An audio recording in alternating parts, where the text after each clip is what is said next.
What is up, everybody, and welcome back to my playthrough of Sonic Advance. So last time we finished up Tails' run of the game, and we managed to acquire all 7 Chaos Emeralds. So now we're going to play as Knuckles, and since we finished, we pretty much got all the emeralds, now I don't have to worry about going to the special stages anymore, so this should be much quicker than both Sonic and Tails' run. Even though it's the same level and everything, but just not having to worry about special stages and Chaos Emeralds and stuff should just make this go all the more quicker.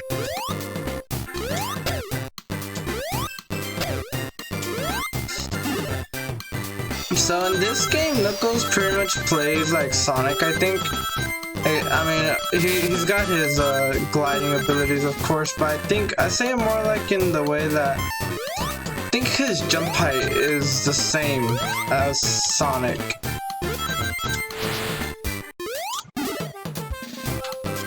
So yeah, because you may remember that in Sonic 3 and Knuckles'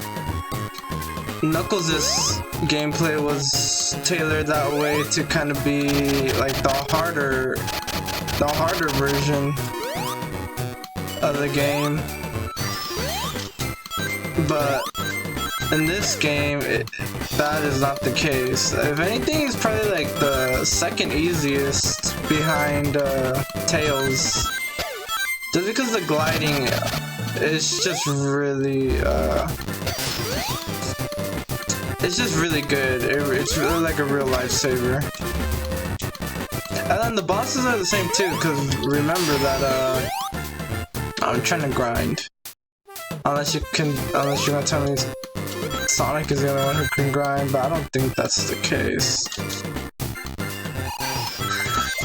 Anyways,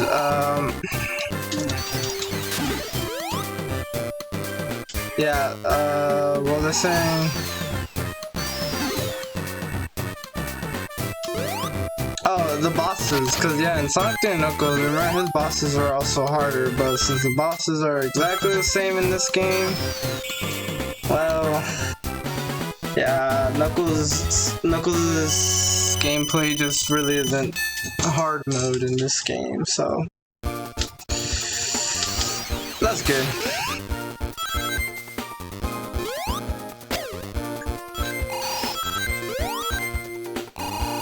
Neo Green Hill Zone. Alright, so I'm gonna try so since I'm not going for Chaos Emerald, I want to see if I can try to speedrun this as quickly as I can. Oh no! Yeah, I'll play this like a real Sonic game, right? You're supposed to be fast in Sonic games. That's this whole thing, it's all about speed. I know I said this before in the Tails gameplay, but it really is such a relief not having to worry about Chaos Emeralds. Like, I do like special stages because, you know, they kind of give you something to do, right? If it weren't for the special stages, then we would really just be like breezing through all these stages as fast as possible, and then they would make the game shorter. And yeah, I do like having something to kind of like look for and collect. And it's also just like, because you get the Chaos Emeralds and you get them so you can either play as like Super Sonic or unlock like the true final boss.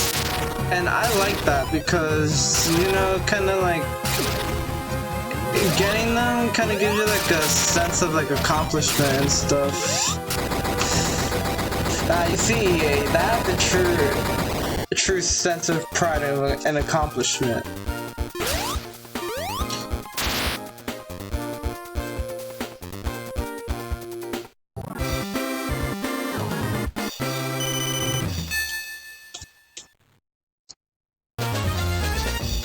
Alright, here our secret base. Yeah, So like I was saying, getting the Chaos Emeralds just kind of feels like, you know, something to be proud of, because they're not easy to get. Like all 7 of them. You've seen all those special stages I've had to go through so far in this series. They're not all that easy. Take some time. Now, granted, I like the special stages, but that doesn't mean I necessarily like the way they went about it. You know what I mean? Like, the method of going into the special stages.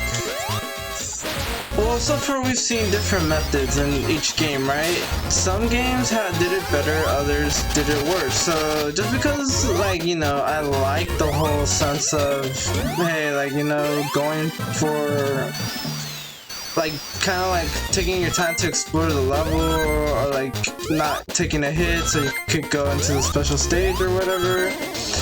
It's like something to do. I like that, but that doesn't necessarily excuse poor, like, special stage design either. First of all, like, the method of getting there. I gotta say, so far the games I've played,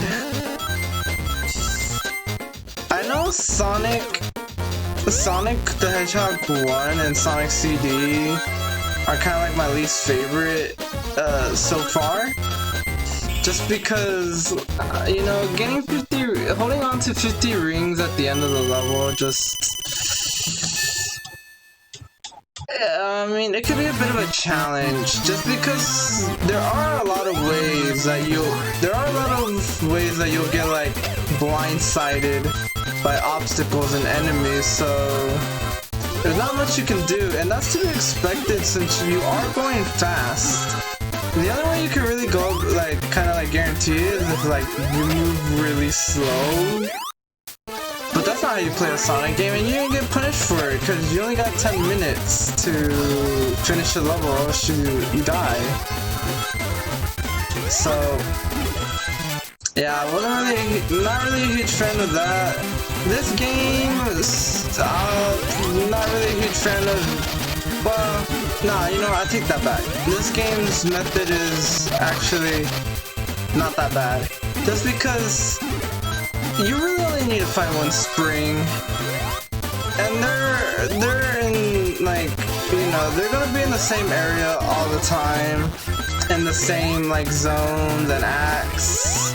So once you already, like, find them, and you remember them, you pretty much got them down. I like Sonic the Hedgehog's 2 method of doing it, because while it was similar with the first game where you needed 50 rings, but at least they did it so, it was done so, like, every time you hit a special state, or every time you hit a checkpoint, it would open up the special stage, and all you have to do is just jump in there, and you know, that was better, because it's like, you don't have to hold on to 50 rings till the end, you just have to hold on to them until you reach the next checkpoint.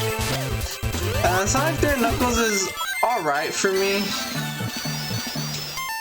It's basically like this game, but, you know, instead of one spring, there's multiple giant rings, so you do have to kind of like look around every like corner and every path available in the stage. And so, yeah, like it could be a little harder to know and remember where all the locations were. Well, like I said, in this game, it's just there's only one, and once you find it, that's pretty much it. You pretty much got it, because it's not gonna move or anything. And we took care of him already.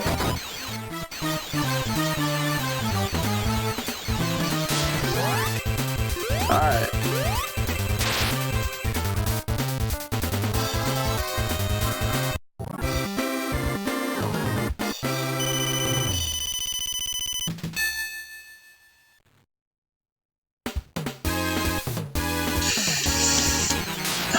Yeah, so Sonic 3 and Knuckles, it's alright for me, honestly. I at least know, the good thing with Sonic 3 and Knuckles is each stage has like at least like 4 or 5 locations, like giant ring locations. So if you really aren't like speed running it like crazy, you'll at least run into like 1 or 2, you know? And I noticed that a lot of the giant ring locations tend to be like in like hidden areas, you know, like in caves or tunnels or stuff like that. So if you find like a tunnel or like a closed off path or something, chances are there's a giant ring location there. So that's like a good thing, you know? I knew that was gonna happen. Oh, I thought I was gonna fall to my death. And then Sonic, what is it? Sonic 3D Blast. I mean, basically the same thing with the like Sonic the Hedgehog 2, except there's only like 1 or 2 opportunities, depending on if both Knuckles and Tails are there. Actually, I gotta say that one's not bad. That one's actually pretty easy, just because once you find them, you're pretty much set, and you only need 50 rings. And I think every time you go into the special stage, the ring count resets. So if you were to fail, you just need to go collect the rings. Of course, like just because of the way that game is, the way that game is created, like with all the isometric views and the very wonky and awkward platforming in that 3D plane, it can be a little hard to kind of like hold on to your rings, especially on like the higher level, like in the later levels where things really start getting like much harder. But still, I mean, that one's actually not that bad. But yeah, so far the games I've played, I'd say Sonic CD and Sonic 1 are probably like my least favorite when it comes to like the method of getting into the special stage. Just because holding on to 50 rings at the end, all the way until the end of the stage can be a little tricky, especially like when you get to the later levels of those games. Because I mean, you saw me play Sonic the Hedgehog 1. Labyrinth Zone is like, that thing's quite the challenge. So like, if you can honestly get through both acts without with 50 rings at the end, then you have my respect. Scrapyard, or no, not Scrapyard, Spring Yard Zone is a little tricky too. Starlight is actually pretty easy, so that one's not all that bad. And then Scrap Rain, we don't even have special stage, so yeah, that one doesn't really count. Oh yeah, I forgot I could punch with this guy.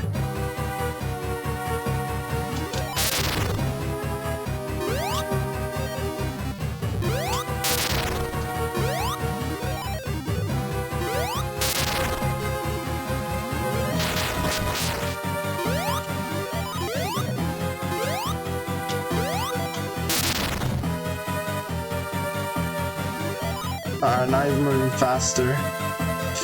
Oh, how did I know that was gonna happen?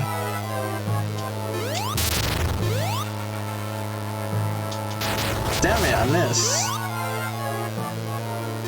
Oh no.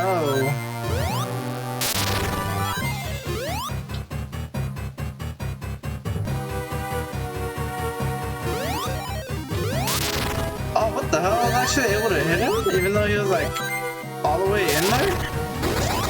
Oh, nice. I got him. Ouch.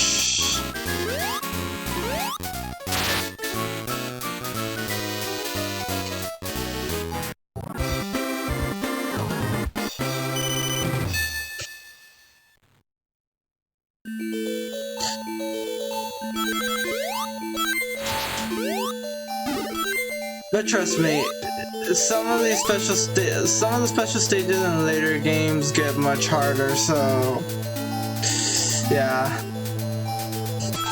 that's why I say so far of the games I've played, Sonic 1 is probably like the hardest or the most annoying in my opinion, but oh, believe me, it gets harder. Now as for special stages themselves, I can easily say this game has the worst, or it's my least favorite so far. Just because, I mean, you saw me do it. It's really just the whole perception. Since this is like on the Game Boy, and I don't know, like, since you're falling down like on a, like down the long like tube on, like through space, and you're on a board, it's just and then using the Game Boy controls and stuff, it just gets hard to kind of get some of the rings, just because like you're not in the right position. And I think I just died. Oh no, I didn't. Nice.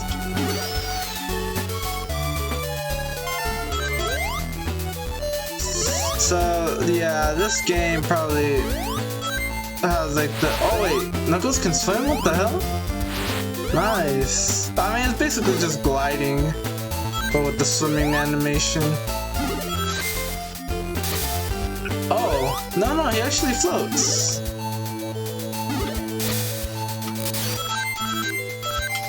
That's cool. Alright.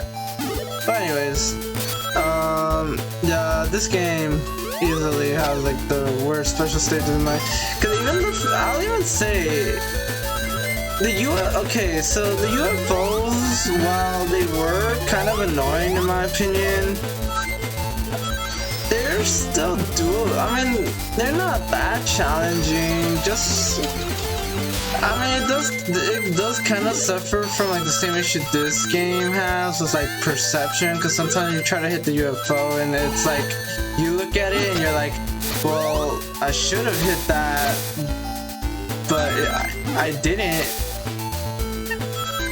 But it's still doable, and at least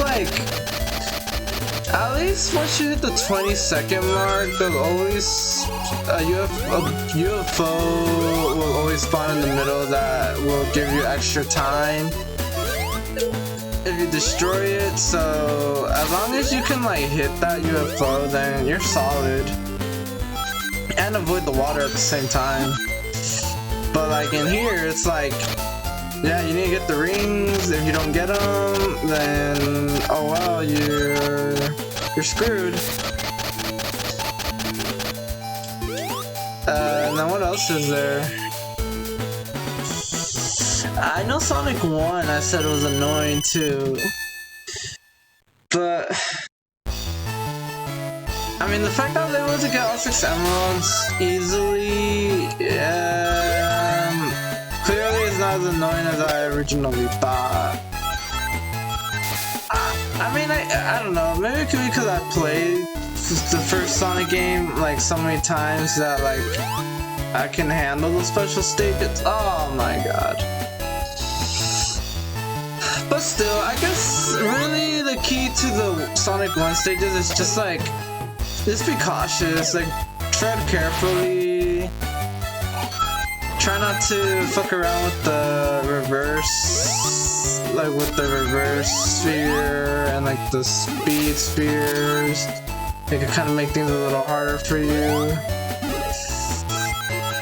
Follow the path of rings, because most of the times, or pretty much if you follow the path of rings, it'll take you to the path you need to go. Because the dead ends don't have trailer rings leading to them. And then I know the only game of the classics that I didn't get all the Chaos Emeralds in was in Sonic the Hedgehog 2. But honestly, that isn't really so much the design of the special stage. It's fine. It's just, like I said, if you're playing the Genesis version, the issue with the Genesis is your render distance is not that great. like like when you see the bombs, by the time you see the bombs, you have like very little time to react. And then especially the issue, I know the issue especially is if you're playing the game with both Sonic and Tails, damn it. If you're playing the game with both Sonic and Tails, Tails' AI is like so bad in that game, or in the special stages, that your odds of actually being able to like get the rings needed for the emeralds is like really low.